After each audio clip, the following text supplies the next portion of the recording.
So I'm going to be teaching myself how to play the alto saxophone, and the first thing I've already went ahead and did was wash the mouthpiece because it's been used by other people and you don't want to get germs, so just light, gentle, soapy water. I use Dawn. Just don't put the water on too hot because it'll ruin the mouthpiece. So here's the alto saxophone. I borrowed it from Joe's Mill. So in it, here's the mouthpiece. We just cleaned that off. It comes with a neck strap, a mouthpiece cleaner, some cork grease, which goes, here I'll show you this here, and it goes onto the neck of this neck, and there's the cork, and that's where the mouthpiece sits on. I'll show you soon. The little ligature that keeps the reed on the saxophone. This is the reed here.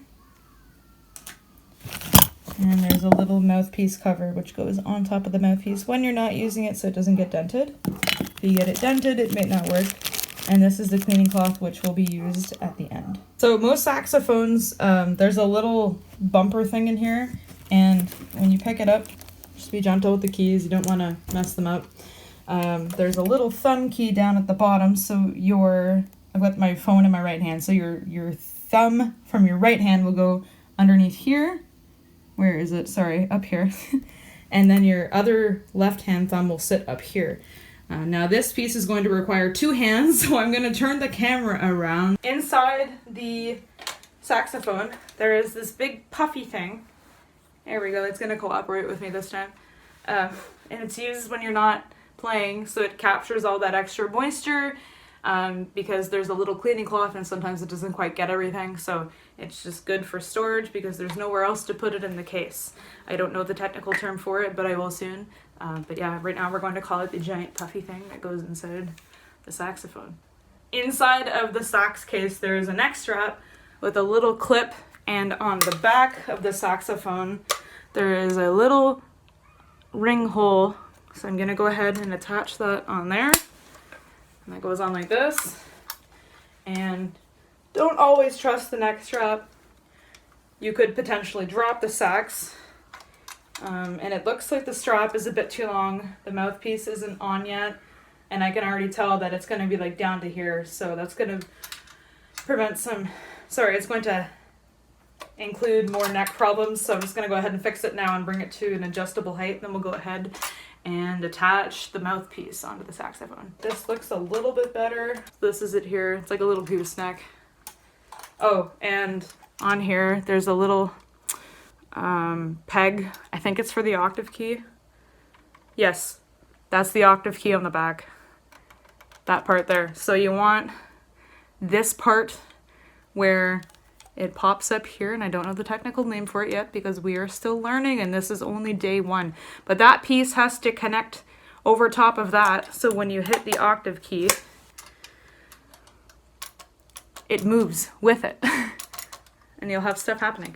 So, on this part of the saxophone, I think it's a screw to keep the neck from moving, because right now it's doing this. So if I go ahead to it's supposed to tighten. Okay, it is tightening. I'm turning it this way, and that's nice and tight, and it's not moving anymore, so we know that it's safe. Earlier I mentioned that there's some cork grease in here, and you're only really supposed to put it on if the cork feels dry. This one does feel kind of dry. I think it's been sitting in storage for a while. It was one of the nicer ones they had at the music library, and I got first dibs because I worked there, and nobody had taken it out for over a year, so I was like, I'm going to use that. So just enough that just enough that you can see it. Alrighty, so you can see there's some white stuff on it. It's like, it's the grease, it's not wax. Maybe there is wax in it. I don't actually know. It says cork and neck grease. Well, anyways, it doesn't tell me what's in it. See, and I'm keeping an eye on the strap because sometimes it could come unhooked, and I'm holding it by the bell, so I'm not going to drop it. And if I do, I have the neck strap, but don't always rely on the neck strap because that's how you can end up with a damaged saxophone.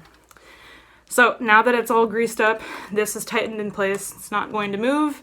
You're going to take the mouthpiece and gently twist it on like that. So it's on, and it's almost ready to play. So this is one of the last steps you'll have to do before getting to use your saxophone. you need to wet the reed or moisten it with the saliva in your mouth. So pop it in there so you can play with it, because if it's dry, it's just going to squeak the whole time, and that's not fun for anybody. And you'll take your ligature, this little thing here, and you put it on facing you, so the screws will be facing you, and that's what everybody else would see away from you. So you're going to go ahead and just pull the ligature up like a tiny bit, and you need to be able to slide it in. When you're comfortable, oh, I have a sax stand underneath me. Also, be careful of stuff that's on the floor. You probably shouldn't be leaving stuff on the floor, because then you could trip and damage the instruments and hurt yourself at the same time. So, okay, there we go. So you see how there's that tiny little bit of space there? The sound for a woodwind is created when you blow into it, and that little piece of wood, the reed, vibrates with your air in your mouth into the mouthpiece. I'm out of breath. It's really hot in this room. Whew! Okay, so you're gonna go ahead and tighten these here until your reed is not moving. So like this. And you don't want it too tight, because if you do it too tight, your reed might crack and you'll need to get another one. Not fun. Okay, so it's in, it's not moving. So you're ready to play sax. And here is the first note that's going to come out. I don't know what it is yet, because we're still learning. It's day one. It's all right. Right now, even before I played that note, I could tell it's still a little bit too long with the neck strap. Oh, that's good. Okay, so it's moving. This is so weird. Like, you know, like when this is a C trumpet. My other one is in its case right now, but they are two very, very different instruments. And it's just so awkward trying to hold this, because like grade 7 me is just trying to think like, wow, when I first started trumpet, that was a weird experience. And right now, this is a very weird experience for the saxophone, because I'm just not used to it. I'm doing a thing that I said you shouldn't do by just pulling it on by the neck strap, but I've got enough tension that there's no loose part. If it was like that, I'd say no, but it's like this, so it's not going to move, because that little flap where you can unconnect it it's not going to come apart. So, oh, that's much better. Okay, here's my first note. Oh yeah, breathing. Should probably talk about breathing. Before you go to play your first note, don't breathe through your nose.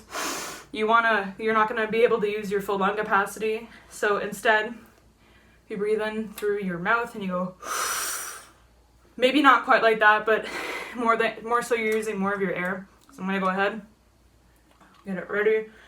Oh yeah, for sure. So if you put it in just enough that your bottom lip is touching the reed like this, mouth over top where your teeth are covered by the lip. I think I hit the octave key the first time. Whoops. Also, my cat is in here. I'll show her in a second. But I'm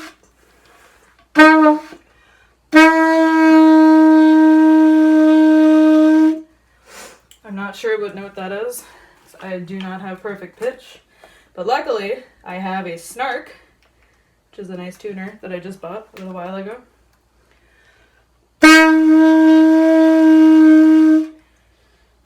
It says D sharp.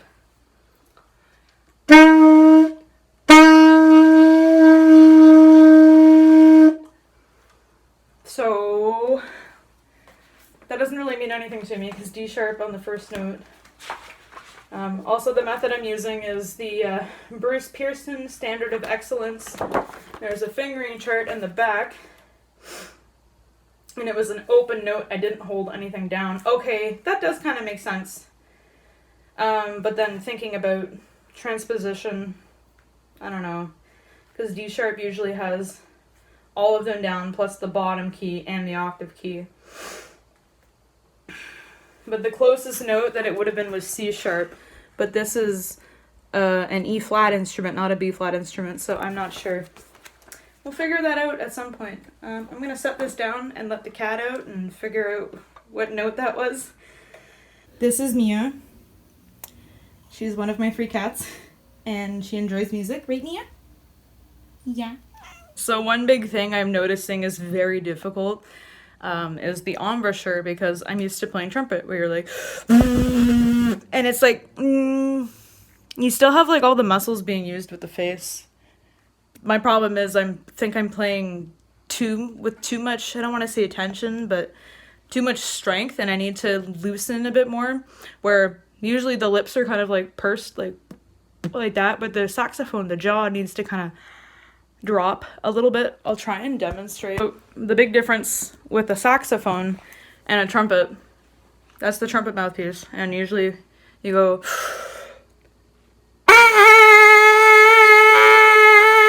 right, so you get the sound that way, and all your air is going through that center part. But with the saxophone, like, there's different sounds coming out, and I don't know how to get it to stay in one spot for more than a few seconds, let's say. So I think I might just even try working with the mouthpiece alone, because that's kind of how I started when I first started playing trumpet. So now that I have them both in like the most purest forms of where the sound is being made and like the projection of it, where the instrument is merely just an extension of the sound being produced in both. So the trumpet mouthpiece, when you blow in,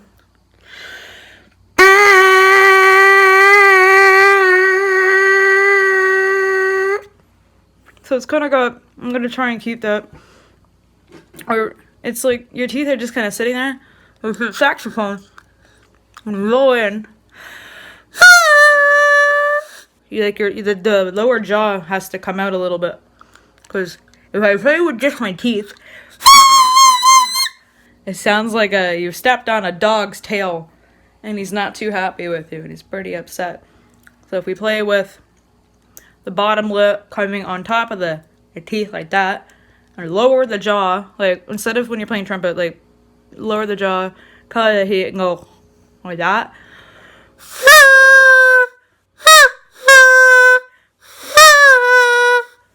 Something like that. So we're gonna figure that out with the actual saxophone, and I don't know if tuning is going to come today. That was my initial plan, but I still need to figure this out because I don't really know what's really going on with it. So hopefully by the end of this session I will have a little bit better understanding. I'm slowly getting there, and this is challenging, and I'm happy that I'm working on this, so keep you updated soon. I've made a couple of changes with the way I'm playing, and it sounds like a real note this time. It's not squeaking as much. Oh, I didn't talk about finger positions yet. So this, on your left hand, you have your index finger on the second one down to here. Then you skip that one in the middle, and your next finger goes here. Your ring finger goes here. This pinky dangles, and sometimes it plays these keys. And as you can see, I still have to work on, I'm trying really hard to keep that finger down. Up here is your right hand. Oh, and I forgot to mention, on the left hand, your thumb goes here. You have your index finger, your middle finger, and your ring finger on those bottom three there. Very similar to the trumpet there. Very similar. And then for your, this is so heavy, I gotta let go of that one. For your pinky one, it goes down here, and it plays between those two keys. Don't know the names of them yet because I'm still learning. So as far as producing a sound, before I was playing like this, like with the trumpet embouchure going like just straight, and I wasn't moving my jaw, and I was getting a sound kind of like this. And it sounds very flat, I think. Now, if I bring my jaw down a little bit, instead of playing like, I'm gonna barely do it, instead of going. Okay, that didn't really sound that much better, but I'm just trying to.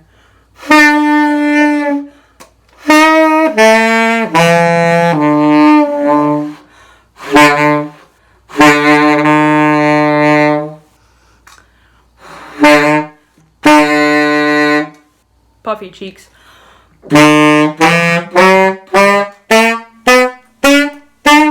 There's a C scale. Yeah. Okay, well, C scale we got down today, and tuning we'll definitely have to work on. So I'm gonna play So that note that I'm playing, if I can lift it, it's so heavy. I'm playing with all those 6 fingers that I just mentioned down, not including the pinky up on the left hand. And with that bottom key here, I'm playing with that one down. And according to this fingering chart, the note that I'm starting with is E flat.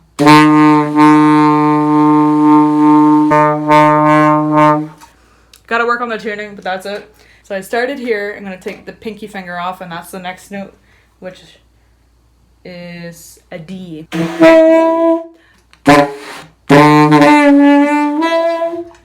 It's already trying to jump the octave because the trumpet embouchure. I'm playing with the bottom one down. So that's actually a C. The first note I played was a C. There we go. C. C. And then you take the pinky off of that bottom one, and then you play with 3 on top and 3 on bottom. Yep. And then E, just remove this finger. And then F, you remove the middle finger. So far we've got C, D, E, F. Right? And then we go to the next note in our selection, which is G, which you take all these fingers off the right hand and you're just playing with these 3 again. Oh. G. Then A, you remove this finger. A. And then you have B, which is played with only the first finger. And then you jump to C, which in this book gives 2 different types of fingerings, but I don't like having the extra key added on, so we're just going to play it with the 1. So we're going to play with where you initially had these 3. Am I on the right one? Yeah, I'm on the right one. And then instead of playing the first one down, you remove that and go to the second one down here. Tuning's needing a little bit of work, but we'll get there. So I'm just going to play that scale up and down in 1 octave. And I should probably decide, well, I'll do it in half notes. 1, 2, 3.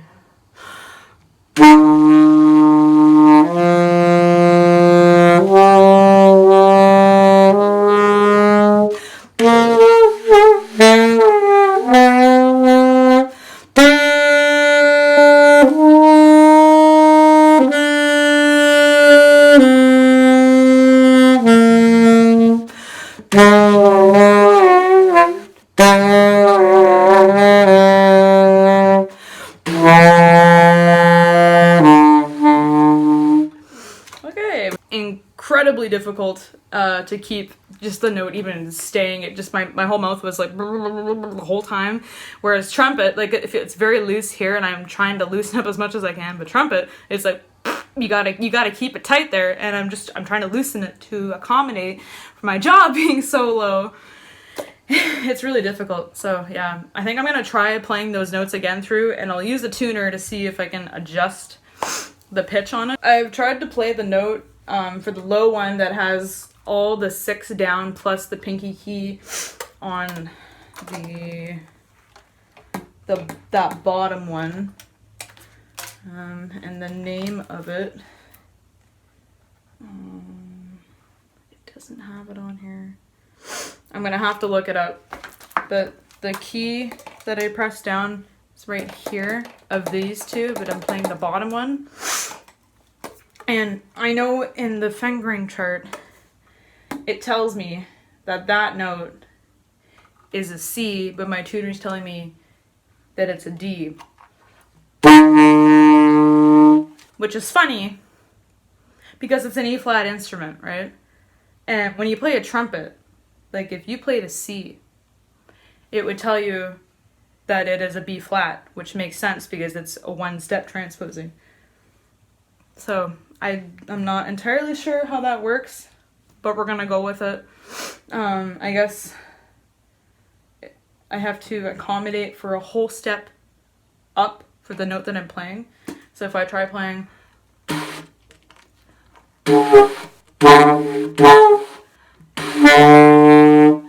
my tuner it says D, but my tuner right now it's showing me, like I'll just talk and show you. See, like it's doing that, but it's playing more in the green like that. So that means I have to move the mouthpiece. I'll try pushing it off a bit more and see how that happens. So right now we're working on tuning. That's what's happening.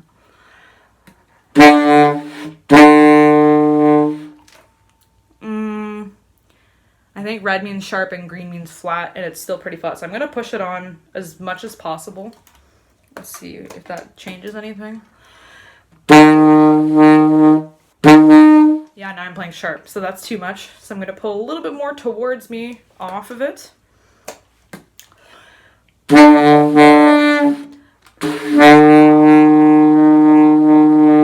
Didn't really do anything. There's a science behind it, and I don't know what it is yet. So we're taking it a day at a time. Maybe I'm not tuning on the right note. I could research that and find a little bit more. This is really frustrating. Okay, well, I'm gonna try and go through each note again and see if I can get it on that little blue line to make it sound in tune.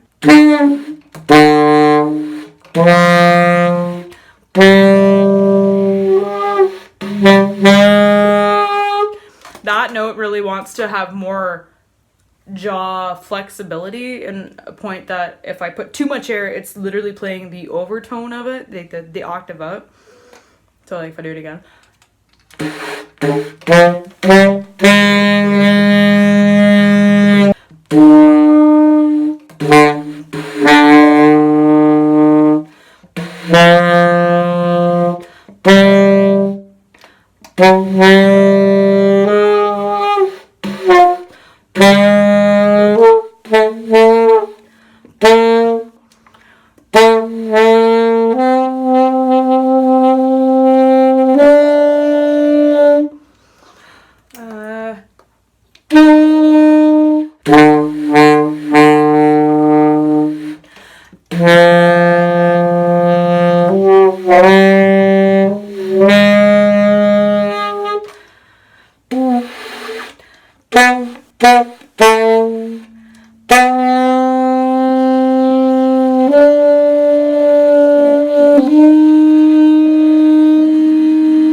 Yeah, half the notes were in and out of the green section where it keeps moving over to this side, and some of them were like half here and only like 2 of them were smack dab in the middle. So partials for the saxophone are not the same as a trumpet. Like when I play a C, G, C, E, G, and so on and so forth on a trumpet, those are all played open. But in this one, and that's not the case, the only time you ever play a note open is C sharp or D flat because they're enharmonically related. And then later on, again for C sharp, D flat, but up in the higher range, you're pressing the octave key, so still it's not technically played open, but that's just like the bonus key that you have. And all the G notes for here are played with the top 3 down as well, and then when you play the octave, you add that key with your left thumb. So there's a little bit of a pattern going on, and I think I need to figure that out in order to understand it better. By no means I'm definitely going to get the chromatic scale in the first day, and I think what I'm going to do from here is just leave it at that, because the tuning and trying to get the note to come out nicely just as is a little bit difficult. So I think tomorrow or whenever I pick it up again, I'll incorporate one new learning song, whatever you'd like to call it, from the Bruce Pearson book. And because my face is starting to hurt, like my whole lower bottom lip is really feeling it because it's vibrating a lot more than it would. Like it's vibrating in a bigger section than it would be if it was like just in that little rim of the cup on the trumpet. So it's a little frustrating. I think I'm going to leave it at that, and we're just going to go really quickly on how to clean or at least dry up the saxophone when you're done using it, so you can put it away so it's not all gross and wet the next time you go to play it. So the first thing you want to do is go ahead and detach your neck strap. You can leave it on you, it's fine, it's not going to bother anything. If it does get stuck, you can take it off. So inside the case you have this little thing that may or may not be raveled up or puffed and it has a little spiky thing on the bottom. It's so that it holds its shape when you're pulling it through. There's a little weighted piece, and this is your cleaning swab. So on your saxophone, you are going to want to pick it up again, and you can unscrew the neck from the body of the saxophone like this. The screw doesn't need to fully come out. It's just so that you're able to move it again. And be careful. I'll put it back down so I can show you. But be careful when you're taking it off and putting it back on that you're not damaging this part, because that is your octave key when you press down here and you need that to move. So just gently give it a little bit of wiggle, but don't pull it straight out unless you're a pro at it, which I'm not. There we go. There, now we can pull it out. So that's detached from the body. And I'm gonna just gently set this down inside of my case so that the mouthpiece isn't touching the case, because I'm sure the case is really dirty from other people that have used it. So at the heaviest part of the little weight with your cleaning swab, you're going to want to, I'm kind of questioning this now, if you put it through the bell, no, that's not a good idea. Let's put it through the neck part where the top of the body is, and you're gonna want to drop it through so that it goes all the way down. And you can hear all that jingly jangly going on. Put it through, and then it kind of stops making that sound. Then you dump it over like that, and you can, okay, I've got a little bit of it in my hand. I can pull it out now. Come on. There we go. It's like fighting with an alligator. Okay, so that string is now out. I'm gonna put it on an angle so the cloth doesn't weight it down because it's a little heavy. And you're gonna, I pushed it down, the rest of it's through here, so I'm gonna pull it through. And I didn't break anything, nothing is stuck, the cloth is wet, so I got some of the moisture out, which is great. And when you're done with that, you can set it aside and take your giant fluffy pipe cleaner thing. Gonna figure that term out by tomorrow. And you just click it in like that, and that is ready to be put back away into the case. Like so. So it's not going to get damaged. It's sitting nice and flat. It's in the way it should be. The next piece you're going to want to worry about is your neck. So we're going to take the mouthpiece off. If you're going to pull from the neck first from the mouthpiece, hold down here and then gently move. It's got lots of grease on it, so it comes off really nicely. A tiny little bit of residue. Right now, I'm going to unscrew this metal piece here, which is called the ligature, and you're going to twist the pieces towards you to unloosen them. And you can just gently slide it off. So, just make sure it's dry, because if you store it and it's wet, sometimes it can, I don't want to say mold, but I mean, I don't generally know what will happen, but just don't put it in completely sopping wet, because you could start a little science fair project. Okay, so we've just put it through like that, just enough to get the stuff out. Give it a little bit of a twist and pull back down so you're not ejecting the stuff that's in there back through the top part. And just when you go to use it again the next day, or you can do it now, I'm going to do it tomorrow when I play again, but I'm going to put a tiny little bit of dish soap onto a little washcloth, heat it up with some lukewarm water, and just wash the inside and outside, and then it's ready to go. Nobody else is using it, so if I wanted to, I don't necessarily have to clean it. But if this was a band setting, I would suggest that you wash it and store it for the next person so they don't have to clean it. Now take the mouthpiece and take the mouthpiece cover, this here, and just set it on top like that so it's away for storage. And you can take your ligature and store it all together. So you can put it down like that where it looks like you're about to use it again, but we're not putting the reed on. And then you slide the cover on and it stays, and you can put it away in storage in your case. Set it inside there. We put our neck strap away. Our cork grease is going back in. And you also have your swab, which I'm trying to ravel together. Ta-da, you can put it back in there. And last but not least, Actually, there's two things. You'll have the mouthpiece brush, which can go back in here. The neck of the saxophone can go back in that same pocket area there, because it only has the one compartment. Once that compartment is closed, you can close the rest of your saxophone. Just be careful of this piece that it goes in. It's holding the lid up. I'm going to close it, make sure it's nice and tight. Put the one flap over and the other, and you can pick it up. It should be okay, and you can set it down on the ground like that, and it's good. So this was just the first learning session of how to play alto sax. I hope you enjoyed. Today I've been able to learn how to play a C scale, how to put a saxophone together, how to clean it when you're not using it, how to store it, how to make your first sound, differences of mouthpieces from trumpet to sax. I've already put that mouthpiece away for the saxophone, but you get the idea. And yeah, I enjoyed this. It was a little bit difficult because it's the first time, and there's still a lot more things I need to learn, but I think this was very productive, and I'm very happy with how it went. I'll see you next time for learning session number 2. Bye.